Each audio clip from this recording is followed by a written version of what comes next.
Welcome to the Mindset Recruiting Podcast. I'm Alex Rojas, your talent advisor and host. And in today's episode, we're going to be talking about DEI and the controversy relating to recruiting. Why is there division? Why is there criticism? Why is there a withdrawal right now within corporate America? I'm going to carefully navigate through these issues in today's episode, so you want to make sure that you stick around to the very end. First of all, I need to come out and put my disclaimer here that I am a Latino. I consider myself to be Hispanic Latino. I was born here in the United States, Washington, D.C., but I'm a first-generation Latino. That means that my parents, my grandparents, they were not born in the United States. They were actually born in South America and Central America. That's where they've immigrated from. So for me, growing up in American culture and society was pretty much an assimilation challenge and struggle, but I was the first in my family actually to graduate college. So I had a lot of first things that happened within my family tree. So I want to be able to talk about some of these topics here today, really to educate, to inform, to be objective, and to offer a different sort of perspective as well. DEI right now is very much hot topic in the news. And much like we are in the United States right now, it's starting to look like there are a split within the different views that are there. So many institutions and companies, they're abandoning their DEI initiatives or they're downsizing their efforts. Other companies are still going to continue to invest and build those teams. So what does the future state of DEI look like, and how will this affect recruiting? The purpose of this episode is not to trigger, it's not to stir up any emotions that might cause a little bit of a woke culture that is around us, but it's merely to shine the light. I want to be able to shine a light on the realities of how DEI affects recruiting. So let's discuss.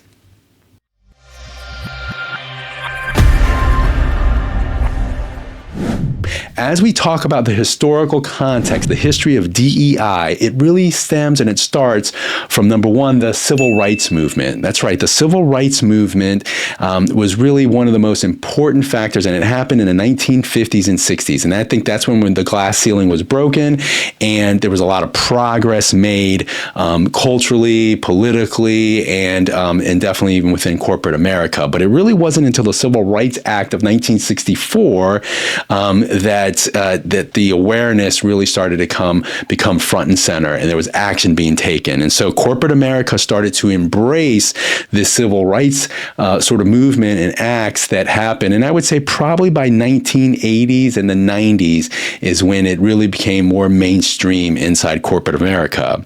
The second area that we want to understand when it comes to the history of the DEI is really where did it align to within corporate America? And diversity was really introduced. The diversity programs was really introduced into human resources. So when corporate America adopted it, they had to take this diversity, DEI, civil rights, equality type of initiative, and they said, where can we put this? Let's put it over to human resources. It makes logical sense. That's the rationale. So that's really when the corporate adoption and the commitment came to be. Now, I've been around, as I've said, for almost 3 decades in talent acquisition. So I have a good pulse check on sort of where the barometer was and where the needle moved when it came to DEI. But it really wasn't until the 2000s and into the 2010s when it really kind of got that momentum. But it was in the early 2000s that it started to unfold. And that's where we got introduced to bias and unbiased training. That's really when we got introduced to inclusivity as well. And later on, we started to receive these DEI scores that started to become mainstream as a way to keep corporate America institutions accountable for their hiring and interviewing practices. And so where this kind of unfolded for recruiting is this third area that we're going to talk about is how did diversity recruiting get introduced into this DEI sort of umbrella. And so again, as a recruiter, we probably started getting notification from our leadership probably about 15 years ago. And so I'd say, again, it's going to be probably early 2000s, right, is when this kind of happened, 2005. And it was really the NFL that I believe kind of led the way in this. And they had the Rooney Rule. If you guys recall, this was in 2003 when they instituted an initiative, and it was a diversity initiative where each NFL team had to at least interview a diverse candidate before they could go ahead and hire a head coach. And so I think the practice back then, I think the Detroit Lions hired somebody without interviewing a minority candidate. And so that really kind of paved the way to kind of look at it and say, okay, our hiring practices got to evolve. We got to be more diverse in nature. And NFL has really taken a lot of measures to make sure that other positions within the NFL started getting that attention. And I think here's the thing about it, about diversity recruiting. The effort was genuine. And there has always been this effort like saying, hey, you got to go out and find diverse candidates. And as recruiters, that's what we have to do. But there was not a mandate. It was not mandatory. It had to be more about giving the effort and trying to see what the marketplace dictated in order to show that level of initiative to meeting those challenges. And then finally, the fourth area that we want to cover as far as the history of DEI really kind of has to go back to last year, and that's the Supreme Court. That's the Supreme Court ruling in 2023 where they ruled against affirmative action. Affirmative action was put into place really for colleges and universities to be able to kind of save a certain percentage of students that could come in, and really they were safe spots for universities and institutions to accommodate minority and students that were trying to get their foot in the door in certain universities. And that was deemed as sort of prejudice and racial towards, believe it or not, the white race. And so at that point, the Supreme Court ruling on affirmative action essentially caused this domino effect that we have been seeing in corporate America. And so that kind of brings us current to where we are today. And I think, again, as we move on here into the next segments, it's important to understand historical context of DEI. Okay, so let me roll up my sleeves here or something, because I'm navigating through some controversy here. I'm going to talk about the cons when it comes to DEI. So I'm going to give you 5 areas that we want to focus on why the controversy is front and center right now. The first area is really there's public division. That's right. It's almost like team politics. You have one side that's saying, is it fair or it's not fair? And the other side saying, yes, it's fair and we should be doing more. We're also seeing a lot of strong language right now publicly, and even within the media. The mainstream media really has put this sort of front and center right now. And a lot of this is even stemming from our politics. So my last episode, we talked about, we've seen that just even with presidential appointments, the vice president, and is that a DEI hire? And who do you pick for your nominees to be your running mate? We definitely saw something here where there was a heightened awareness on DEI recently with the assassination attempt with Donald Trump when it comes to the hiring of the Secret Service agents. Are they hiring the best qualified people from that when they had vulnerable risks associated towards that assassination attempt? All of these things are stirring up the pot. And because it's stirring up the pot, it's creating controversy publicly. And so people are now willing to now talk about really the issues that they have when it comes to DEI and what the intent and what the intention has always been in the spirit of DEI. The second area here that we want to cover are the legality pieces of it. So the legal risks associated with this. Now, again, Supreme Court ruled that affirmative action was illegal because a lot of times there are now races and groups of people that definitely feel targeted or stereotyped, right? And so they get put into this bucket. And so there's sort of a sensitivity when it comes to even there's unspoken practices taking place within corporate America, right? So a lot of things that might be said behind closed doors, because it's so controversial that you could put yourself in a liability type of situation if you have a strong opinion and you can't speak openly and freely to debate and to go ahead and put together some sound policies. There's also legal risks associated with, what are the parameters or what are the best practices when it comes to, firing or terminating employees that don't meet the standards that are laid out. And then the flip side of that is, what are the standards that are being met to promote DEI employees into certain roles? Again, all controversial because you can see both sides of the equation there. The third area that we want to look at are really the limited budgets that are associated within DEI. And again, everybody has a great intention, I think, for the most part, corporations do, to start building teams and make some of those hires, especially within human resources or within talent acquisition. And so those things are happening. But then there's tools and there's technology pieces that come out to it. And are companies really allotting the budgets necessary to make them much more fluid or much more assertive when it comes to meeting some of these diversity type of initiatives when it comes to recruiting? Also, the conferences, are you sending enough assets, enough human capital to go ahead and attend conferences or job fairs for that matter, right? There's a lot of job fairs now that are diverse, inclusion, really focused. And so that's something, again, that because of budgets are tight, there's missed opportunity behind that. The fourth area within the cons of DEI that I want to touch on is really going to be the lack of training. And again, I think there has been this great sort of socialization over the last decade when it comes to making sure that we're bringing this to the forefront.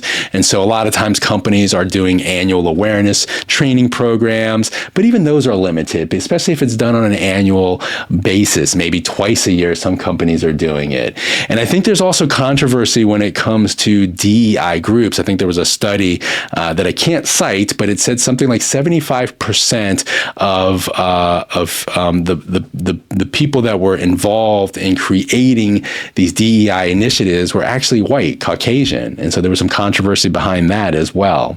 And finally, the fifth area that we want to focus on and really kind of stems into corporate culture, right? And I think, again, the spirit of DEI, the intentions are always good, but what tends to happen is, executives and team members and PR members, they all come together and they start putting their values and their mission statements, and so they overstate their values.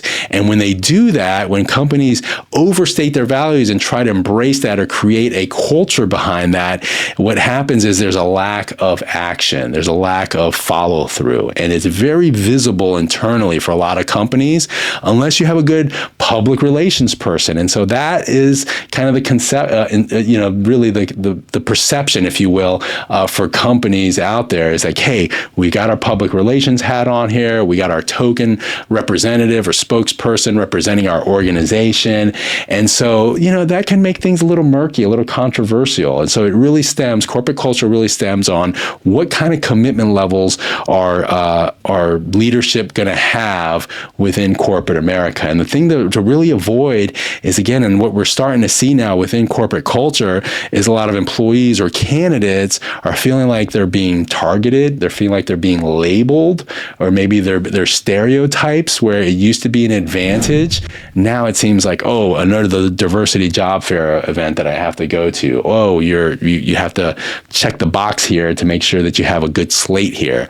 And that could bring a lot of mixed feelings when it comes down to it. So those are your cons when it comes to DEI. But I'm really looking forward to the pro side of it because I really believe there's always going to be two sides, two perspectives on things, and especially in a controversial subject like DEI. So I want to make sure that we cover the cons, which we did, and I navigated through that, but I really do it its justice when we cover the pro side of it. And so the first area we want to talk about is advertising and promotions. I mean, when we talk about the DEI initiative, especially over the last year, there has been such a surge to make sure that that there has been an awareness and a promotion of diversity in all facets and all places. And I think one of the most areas that leaders that have led this has really been in movies and film and television, TV shows. You can see it. It's in the news today that there's so much positivity when it comes to diversity of characters that are being associated with it. And so we also want to look at commercials. I mean, nowadays when you look at commercials, whether it's social media, advertising or campaigns, or it's printed, whatever it is, you're starting to see that. I think the only caution behind this would be that you always want to make sure that the ratio aligns with the population of the country. And I'm going to talk about that in my closing commentary, but it's really important to really identify that part of it as well. The second area is the recruiting the talent. So the talent recruitment has elevated their game. So as recruiters, because of the DEI initiatives, recruiters have actually been able to enhance their profession when it comes to having titles, job titles, niche titles that are specific to DEI recruiters. So there are programs that are being built and there are recruiters being hired into that facet. And so that's a fresh perspective that takes fold there. But also when you do that, you have recruiters that now are very targeted with their searches. And so by doing that, you're expanding the talent pool that's out there and you're increasing the talent pool, you're increasing the talent. And so that's only going to make your company better when it comes to interviewing and hiring practices that you're trying to implement. The third area that we're going to cover is technology. And so this is a big pro side of it because we have seen a surge in tools and technology when it comes to diversity, and especially with some of the job boards and the search tools that are out there. They have been really helpful. And you got to look at artificial intelligence and the AI-driven tools that are out there. Now, there's AI tools that are starting to make their way to help do some of these audits so that you can have a clear understanding as far as what your human capital assets demographics looks like from a DEI perspective. The fourth area that I want to cover is relates to competition. Anytime that you focus on DEI hiring and you bring in the talent, that means there's competition. So that means your competitor across the street or your fierce competitors, whatever it might be, they're going to be looking to hire your talent. They're going to look to poach your talent as well. And so it's no different than you hiring a cybersecurity or a cloud or a Java developer if you're on the technical side of the house, right? And the company trying to just scoop up your talent. And so by doing that, it's elevating the attention to retain your talent, retain your human capital assets. And so retention programs fall hand in hand when it comes to the heightened awareness of competition that's out there. And then finally, the fifth area that we want to look at when we're talking about the pro side of the house is inclusion itself, right? Because initially it always seemed like it was diversity and equity and equality. It was the D and the E, and then the I kind of was latched on over the last 5 to 10 years. And really that's a movement that's been happening probably over the last decade, where inclusion and exclusiveness becomes so important for groups that haven't in the past been recognized. And it's important to recognize these groups within corporate America. And I think anytime there is a systematic awareness about these different groups to making sure that everybody's getting treated fair and having equal opportunities and can represent themselves without shame or without guilt as equals, that's a big win. That's a big win for society. That's a big win for culture. And it's definitely a big win for DEI. Okay, so I made it to the closing commentary part of it. Thank you for navigating this with me. We talked about historical context of DEI, and we looked at the cons and the pros when it comes to DEI. I think it's important as I come to a closing here to share some hardcore data. Data is really important to have good perspective, right? And so when we look at the data, if we look at the racial demographics within the US, we have a population size as of 2023, approximately 3 335 million people in this population. 58% of those are white. It used to be in the 60%. They've actually been losing a percentage point, it seems like, over every year or 2 years. So we have 19% of those are Latinos of this population. And then blacks and African Americans are in third with 13% of the population. And then 6% Asian, and then there's 2%, 2 to 3% that are miscellaneous races that fall suit. So really what we're looking at is we're looking at a balance of 58% white, 19% Latino, 13% black. And so if you look at this chart, this is a 2023 chart that shows you the number of employed persons within the U.S. By race. And so when you look at this, you look at this and you say, okay, there's 161 million people in the workforce. And so 161 million of those people in the workforce, 123 million of them are white. That is a very large percentage of white people that are working in the workforce. And then coming in at second is 51 million Latinos. And again, that's a big portion of the Latino workforce that's in there. You know, you're talking almost a third of the population is going to be Latino based. But now you can also see that a lot of those jobs that Latinos do are going to be blue collar type of jobs. And then you have 20 million blacks, African Americans that are within the workforce, and then 11 million Asians. But what does this say? What does this tell us? It tells us that the supply and demand within the marketplace is always going to be a challenge when it comes to recruiting. And that's what makes it controversial, is that there are not enough diverse candidates in our workforce. Out of 161 million people, 123 million of them are white. So we're left with 50 million Latinos and 20 million blacks to pick from. Now, of course, there are diversity groups that we also want to look at, like military veterans and women and females and things of that nature. But again, we're talking about from a racial standpoint.